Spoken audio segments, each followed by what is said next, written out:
How to leave multiple Discord servers at once. So we're going to first go ahead and open up our Discord account. As you can see here, we have 3 different Discord servers.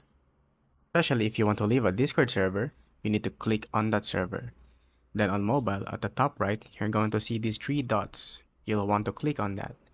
And once you've opened this option, you can scroll down at the very bottom. It's going to say leave server. Click on that and click yes.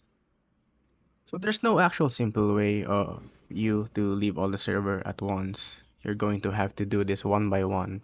It doesn't actually take a long time, and as you can see, this is my own server, so I can't leave that. This is the chat server. Again, just click on the 3 dots and scroll down and find the leave server option. It literally takes about 3 to 5 seconds to leave. Let's just say you have 100 servers, that's going to take at most about 2 to 3 minutes. So that is going to be the unfortunate truth. You actually have to leave them one by one.